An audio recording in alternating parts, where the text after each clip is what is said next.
I have a confession. No, not the lawnmower. That's a future video. It's about the R18, and isn't it beautiful? It is a beautiful bike. This is an R18 bagger, and it doesn't look like a bagger anymore because I threw on a much larger front windscreen. I threw on the leg rest and the engine guards and the auxiliary lights and the top case and the bagger seat. Here's the problem. I still get really severe helmet shake from this bike. And there's a few of you out there that have actually ridden this bike and you've all gotten off of it and you've said to me, so people that borrowed my bike, I should be more clear. And you've said to me, that's a lot of vibration. Like it's like one guy even told me he can't see straight. His helmet is just like moving just like this, just so much vibration. And so I took the windscreen off. The air was cleaner, but I still had vibration. I put the stock windscreen back on. I went super tall, and then I went even taller. This is the tallest thing that this aftermarket company makes. I can't spring for the $600 BMW windscreen. I just didn't want to do it. And I'm glad I didn't, because I actually learned later the secret's not the windscreen. As I rode this bike more, it's now at 6,000 miles, I realized that the turbulence is coming from down here. And so I'd be sitting in the cockpit on this gorgeous R18. Isn't it beautiful? I just love it. And I'd be sitting here in this position, hands on handlebars. Hi. And all the wind was hitting me in the helmet and the chin. It was chin air. And if I put my hand on my chin without gloves on and I followed the air, it was coming from down here. It was coming over the tank, boom, right into the head. And so I asked guys in the TransContinental, are you getting a turbulence? And they said, no.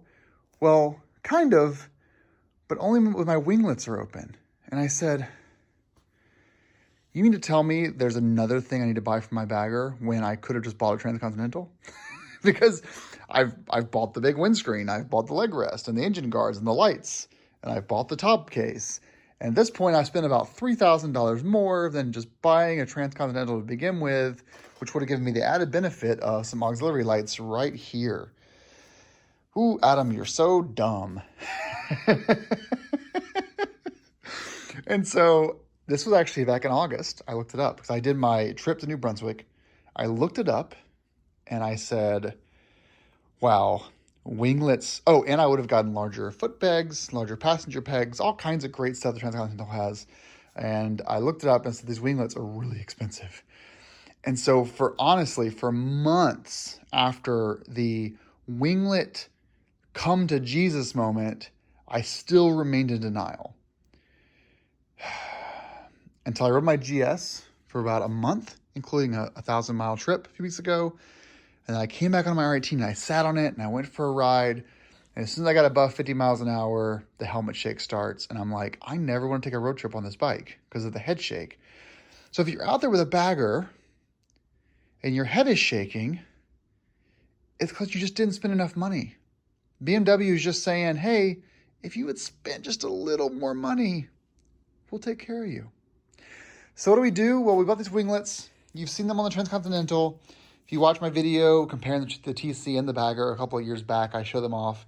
They mount right where those turn signals are. And don't worry, guys. I know this sounds like a real bitch fest, but I'm getting there. I'll put a mark at the very beginning on the install part of it. Don't worry, everyone, because the winglets are technically not compatible with the bagger turn signals.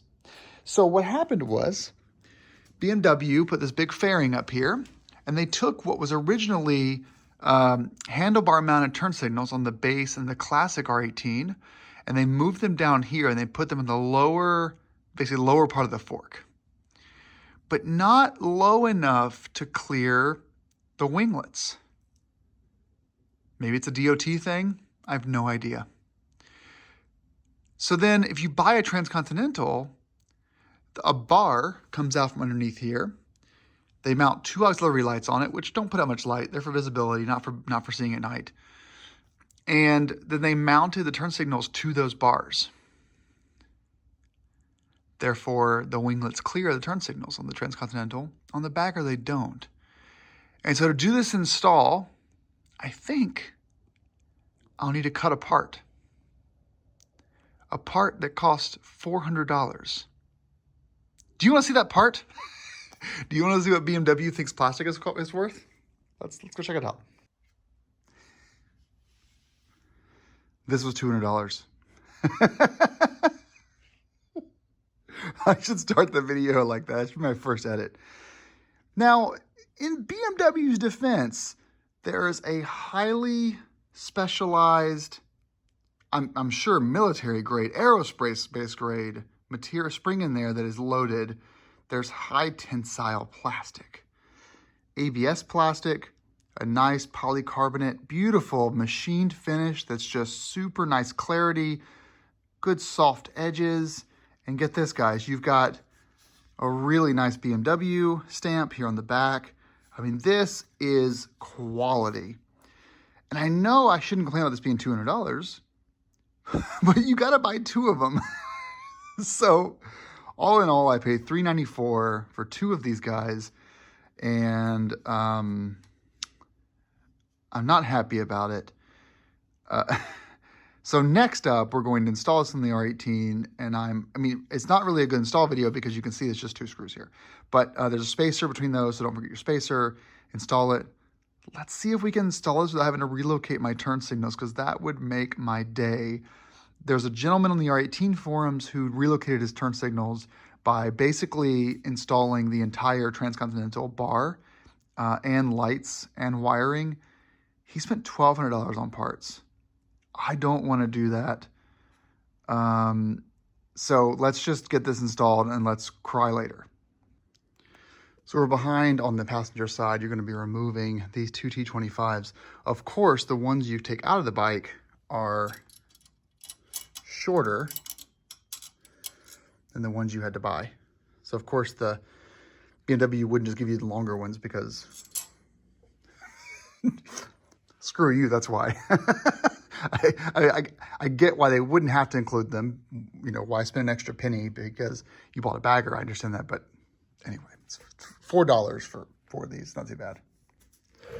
Okay, so here's the first one installed. Now, as you can see,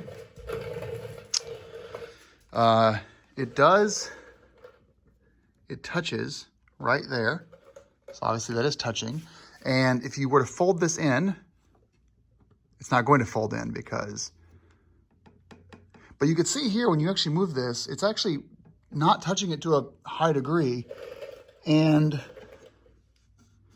I'm thinking I could take some clear, some kind of a clear satin painter's tape and run it along here to keep those from rubbing together. I mean, it's going to rub together and basically just make the plastic all faded and ugly. But as far as the turn signal goes, the turn signal still functions. And it's not, I'm being honest here, like if you look here, if I push this back just a smidge, it's not really touching it a lot. Given how much head shake I actually get with this thing, I don't plan on actually ever putting these in as long as they work. So my plan is going to be that I'm going to run them with them out, hop on the interstate, ride to my dealer to get some advice on what they think I can do about this.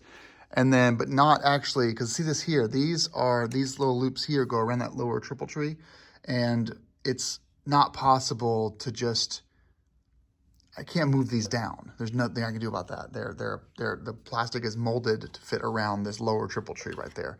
And so I can't reload the turn signals without spending $1,200.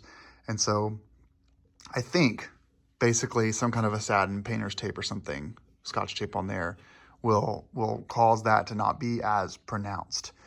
Or putting a small spacer here where the, I know how these hook in, how this hooks in, maybe get a little bit of a spacer in there, a little tiny piece of metal, just to push that back out enough so it doesn't hit that. But in its current state, cannot fold the wings in. They will not fold in. They are fixed in this way because, well, hold on. Let me put the phone down for a second. Let's see if this works. If I bend this, it will fold in, but you know, it's not really even pretty like that. So I don't think that's how I'm gonna run it. I'll get the other one installed, and then we'll see how the final product looks. I'm really hoping when I ride this thing in a few weeks that that helmet shake has gone away from this. If it doesn't, I'll just return them and return the bike. Anyone wants to buy an R18, let me know if this doesn't work. All right, well, they're installed on both sides now. It's super easy. You don't need to install a how-to video for these two, but they are on. I can't retract them, which is fine. And they're both touching. That might actually, that might annoy me before the rubbing of the plastic does. If these don't work, they're not really that used, so I can take them, return them back to BMW. But I really love the bike, and I hope this reduces my head shake. Let's see.